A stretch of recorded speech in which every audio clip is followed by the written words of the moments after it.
భారతదేశంలో రాజకీయాలకు ఎంత చరిత్ర ఉందో, భారతదేశంలో కాంగ్రెస్ పార్టీకి కూడా అంతే చరిత్ర ఉంటుంది. ఎందుకంటే మనం చూస్తున్నాము, అదే స్వతంత్రోద్యమం దగ్గర నుంచి స్టార్ట్ చేస్తే కాంగ్రెస్ పార్టీ కానివ్వండి, కాంగ్రెస్ పార్టీలో ఉన్న సీనియర్ నాయకులు వీళ్ళందరూ అంటే స్వతంత్రోద్యమంలో పాల్గొన్నప్పటి నుంచి స్టార్ట్ చేసి ఈ రోజు వరకు ఇదంతా కంటిన్యూషన్ ప్రాసెస్గా మనం చూసుకోవాల్సి ఉంటుంది. అందులోనూ మన రాజకీయాలను చూసినప్పుడు లెఫ్ట్ వింగ్, రైట్ వింగ్ అని రెండు వింగ్లు ఉంటాయి. అవి రెండు సిద్ధాంతపరంగా పనిచేస్తూ ఉంటాయి. అలా కాకుండా వీటన్నిటిని సమన్వయం చేసేదో లేకపోతే వీటన్నిటికీ పోటీగా నిలబడే వ్యవస్థ ఏదైనా ఉందంటే అది కాంగ్రెస్ పార్టీ. కాంగ్రెస్ పార్టీ మనకు తెలుసు, గతంలో యూపీఏ అని చెప్పి రెండుసార్లు అధికారంలోకి వచ్చిన, అంతకుముందు కాంగ్రెస్ పార్టీగా దేశవ్యాప్తంగా హవా నడిపించిన, ఇదంతా జరుగుతూ వచ్చింది. అయితే కాంగ్రెస్ పార్టీ మీద ప్రతి ఒక్కరూ చాలామంది చేసే ఆరోపణ కానివ్వండి, లేకపోతే దాని మీద చేసే విమర్శ కానీ ఏంటి అంటే, కాంగ్రెస్ పార్టీలో అంతర్గత ప్రజాస్వామ్యం ఎక్కువ ఉంటుంది.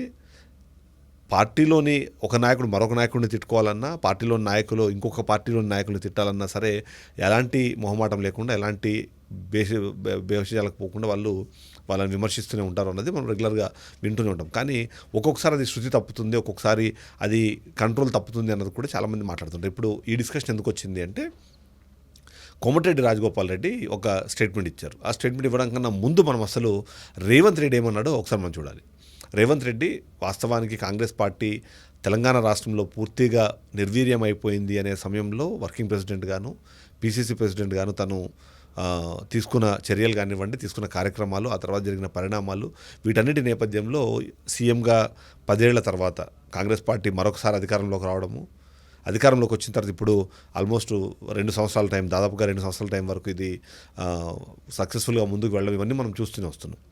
ఈ నేపథ్యంలో మరో 10 ఏళ్ల పాటు నేనే సీఎంగా ఉండబోతున్నాను, సీఎం సీటు మార్పిడికి సంబంధించి ఎవ్రీ టైం రెగ్యులర్గా డిస్కషన్ చేస్తున్న నేపథ్యంలో అలాంటి పరిస్థితి లేదు, 10 ఏళ్ల పాటు నేనే సీఎంగా ఉండబోతున్నాను అని చెప్పి రేవంత్ రెడ్డి ఆ కమెంట్ చేయడం, కమెంట్ చేసిన వెంటనే నేను చెప్పినట్టుగా ఈ కోమటిరెడ్డి రాజగోపాల్ రెడ్డి వెంటనే రెస్పాండ్ అయ్యారు.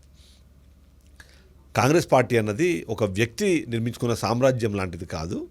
ఇక్కడ పిసిసి ప్రెసిడెంట్ కావాలనుకున్నా, సీఎం కావాలన్నా సరే అది అధిష్టానం ఎవరినైతే నిర్ణయిస్తుందో, కాంగ్రెస్ పార్టీ ఎవరైతే నిర్ణయిస్తుందో వాళ్ళకు మాత్రమే అవకాశాలు కానివ్వండి, ఆ పదవులు కానీ దక్కుతాయి అన్నది ఆయన చెప్పాలనుకున్న మాట.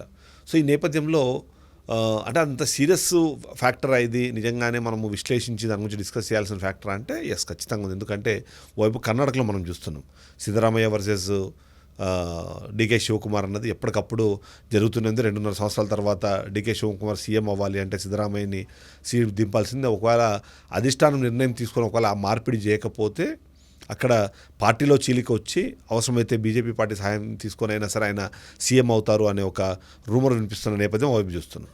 సేమ్ అదే తరహా డిస్కషన్ ఎప్పటికప్పుడు తెలంగాణ రాష్ట్రంలో ఉంటుంది. ఎందుకంటే తెలంగాణలో టెక్నికల్లీ స్పీకింగ్ రేవంత్ రెడ్డి ఎప్పుడు ఒక మంత్రిగా కూడా పనిచేయలేదు, డైరెక్ట్గా సీఎం అయ్యారు.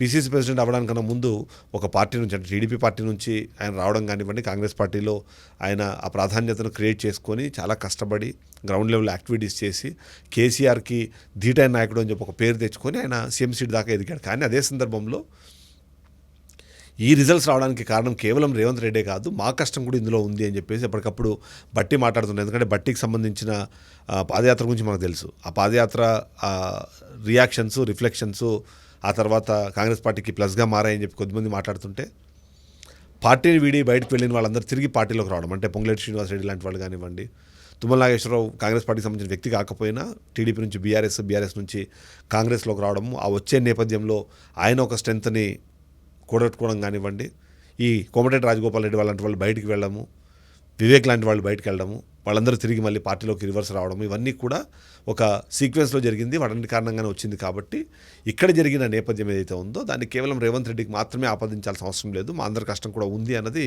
కాంగ్రెస్ సీనియర్ నాయకులు మాట్లాడుతుంది. అంతేకాకుండా ఇదే పార్టీని నమ్ముకున్న చాలామంది, కోమటిరెడ్డి వెంకటరెడ్డి లాంటి వాళ్ళు, ఉత్తమ్ కుమార్ రెడ్డి లాంటి వాళ్ళు, ఇలాంటి చాలామంది నాయకులు, సీనియర్ నాయకులు చాలామంది ఉన్నారు. వాళ్ళందరూ కూడా కలిసి యంగ్ లీడర్స్ అందరినీ కలుపుకొని ఈ రిజల్ట్ సాధించినాం అనే టైప్లో. ఈ సందర్భంలో మీరు ఒక్కరే ఏదో సాధించేసినట్టు, లేదా మీ ఒక్కరే కష్టఫలంగానే ఇవాళ రాష్ట్రంలో ప్రభుత్వం వచ్చింది, కాంగ్రెస్ ప్రభుత్వం అని చెప్పుకునే విధంగా అది ఇంకొక 10 ఏళ్ల పాటు నేనే సీఎంగా ఉంటానన్న వ్యాఖ్యలు సరైనవి కాదు అనే యాంగిల్లో మాట్లాడుతూనే, మరోవైపు ఈ డిస్కషన్ అంతా డైరెక్ట్లీ ఆర్ ఇండైరెక్ట్లీ జరిగేలాగా చూసుకుంటూనే తనకు ఏదైతే అసంతృప్తి ఉంది, ఎందుకంటే కోమటిరెడ్డి రాజగోపాల్ రెడ్డి మనం చూస్తున్నాం ప్రతి సందర్భంలోనూ ఎప్పుడు మంత్రివర్గ విస్తరణకు సంబంధించిన డిస్కషన్ జరిగినా కోమటిరెడ్డి రాజగోపాల్ రెడ్డి ప్రముఖంగా వినిపిస్తుంది. మొదట ఆయనకి మంత్రి పదవి ఇవ్వబోతున్నారన్నారు, కొన్నిసార్లు అయితే ఇంకా మరీ ఒక స్టెప్ ముందుకెళ్ళిపోయి ఆయనకే హోంమంత్రి పదవి ఇవ్వబోతున్నారు ఇట్లాంటి డిస్కషన్ చేయడము, అది జరగని నేపథ్యంలో అట్లీస్ట్ డిప్యూటీ స్పీకర్స్ పదవి ఇవ్వబోతున్నారు అని చెప్పి కూడా మాట్లాడారు. బట్ ఇవేవి జరగని నేపథ్యంలో ఆ అసంతృప్తిని ఇలా రేవంత్ రెడ్డి మీద వెలగక్కే ప్రయత్నంలో భాగంగానే ఆయన చేసిన ఒక వ్యాఖ్యని అధిష్టానాన్ని మరొకసారి ప్రసన్నం చేసుకోవడానికి ఇలాంటి వ్యాఖ్యలు చేయడం ద్వారా ఆయన ఏమైనా అడ్వాంటేజ్ తీసుకునే ప్రయత్నం చేస్తున్నారని ఒక మాట కడితే ఖచ్చితంగా ఉంది. సో ఏదేమైనా కాంగ్రెస్ పార్టీ అన్నది క్రమశిక్షణ పాయింట్ ఆఫ్ వ్యూలో ఆలోచించినప్పుడు ఎప్పటికప్పుడు ఎవరికి వాళ్ళు ఆ క్రమశిక్షణ తప్పుతూ ఉంటారు. అది రేవంత్ రెడ్డి చేసిన వ్యాఖ్యల్ని ఖచ్చితంగా అక్కడ మనం చేయడం లేదు, ఎందుకంటే అందరికీ తెలిసిన విషయమే. అధిష్టానం నిర్ణయించాలి, కాంగ్రెస్ పార్టీ ఓవరాల్గా డిస్కస్ చేసిన తర్వాత నిర్ణయాలు జరుగుతాయి. ఇలాంటి సందర్భంలో ఆయన అలా ఎలా చేసుకుంటారు అన్నది ఇది సరిపోదు అన్నట్టుగా ఏంటంటే బీసీ మంత్రం ఎప్పుడైతే జపించడం స్టార్ట్ చేసిందో కాంగ్రెస్ పార్టీ అప్పటి నుంచి రాబోయే కాలంలో ఇప్పుడు పీసీసీ ప్రెసిడెంట్గా ఉన్న బీసీ రేపొద్దున సీఎంగా కూడా బీసీ కాబోతున్నాడు అంటూ కూడా కొంతమంది నాయకులు మాట్లాడుతున్నారు. అది చేయాలని డిమాండ్ చేస్తున్నారు. ఇలాంటి సందర్భంలో ఈయన ఎలా 10 ఏళ్ల పాటు సీఎంగా ఉంటారు అన్నది మరొక ప్రశ్న కూడా ప్రతి ఒక్కరూ వేసుకుంటున్న సిచ్యువేషన్ కనిపిస్తుంది. ఈ నేపథ్యంలో కాంగ్రెస్ పార్టీలో ఉన్న ఆ డిస్కషన్ను ఇవాళ ప్రజల మధ్యలోకి వెళ్ళడానికి రేవంత్ రెడ్డి చేసిన వ్యాఖ్య మేబీ ప్రజలను ఉత్తేజపరచడానికి, కార్యకర్తలను ఉత్తేజపరచడానికి, ఒక సుపరిపాలన అందించడంతో పాటు ఒక సుస్థిరమైన పాలన. ఎందుకంటే కాంగ్రెస్ పార్టీలో సంవత్సరానికి ఒకరిని, 2 నెలలకు ఒకరిని మారుస్తారు సీఎంలను అనే ఒక అలాంటి ఆలోచన విధానం ఉన్నప్పుడు గతంలో రాజశేఖర రెడ్డి ఉన్నంత కాలం కూడా 5 ఏళ్ల పాటు ఆయన సీఎంగా ఉన్నారు. మళ్ళీ రెండోసారి పర్యాయమైన గెలిచిన తర్వాత కూడా మళ్ళీ సీఎంగా ఆయన ప్రమాణ స్వీకారం చేశారు. అవన్నీ చూసిన నేపథ్యంలో ఇప్పుడు అదే తరహా రాజకీయాలు ఉండబోతున్నాయి.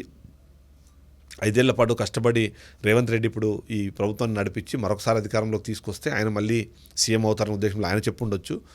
కానీ ప్రభుత్వాన్ని విమర్శించకుండా అధిష్టానాన్ని ప్రసన్నం చేసుకోవడానికి కోమటిరెడ్డి రాజగోపాల్ రెడ్డి లాంటి వ్యాఖ్యలు చేస్తూ తనకి మంత్రి పదవి దక్కకపోవడం పైన, లేకపోతే ఆయనకు రావాల్సిన ప్రాధాన్యత దొరకకపోవడం పైన కూడా అసంతృప్తిని ఏమైనా వెలగక్కారన్నది డిస్కషన్ అయితే ఉంది. సో ఈ నేపథ్యంలో రాబోయే స్థానిక సంస్థల ఎన్నికలు ఉన్నాయి, జిహెచ్ఎంసీ ఎన్నికలు ఉన్నాయి.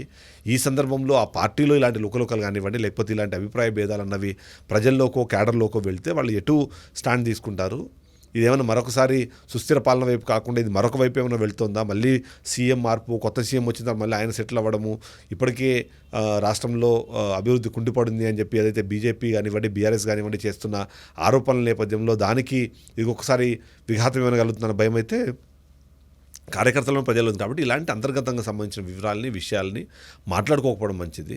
మాట్లాడుకున్న అవి బహిర్గతమయ్యేలాగా మాట్లాడుకోకపోతే క్యాడర్లో అదే పాత స్ఫూర్తి కంటిన్యూ అవుతుంది. 2023 ఎన్నికల్లో ఎట్లయితే మంచి రిజల్ట్ సాధించి సీఎం స్థానాన్ని, ప్రభుత్వాన్ని ఏర్పాటు చేయడానికి అవసరమైన గెలుపు ఏదైతే అందుకున్నారో ఆ తర్వాత వెంటనే జరిగిన పార్లమెంట్ ఎన్నికల్లో కూడా 8 స్థానాలు గెలవడం అన్నది కూడా మంచి నెంబర్. అలాంటప్పుడు దాన్ని కంటిన్యూ చేయాలి అంటే మాత్రం ఖచ్చితంగా ఇప్పుడు ఉన్న ఆప్షన్ డెఫినెట్లీ ఇలాంటి అంతర్గతానికి సంబంధించిన వివరాలు ఏవి బయట మాట్లాడుకోకుండా ఈ విభేదాలన్నింటినీ తెరపైకి రాకుండా ఉండేలాగా ప్రయత్నం చేయాల్సిన ఆప్షన్ అయితే అవసరమైతే ఖచ్చితంగా కాంగ్రెస్ పార్టీకి ఉందని చెప్పాలి. Thank you.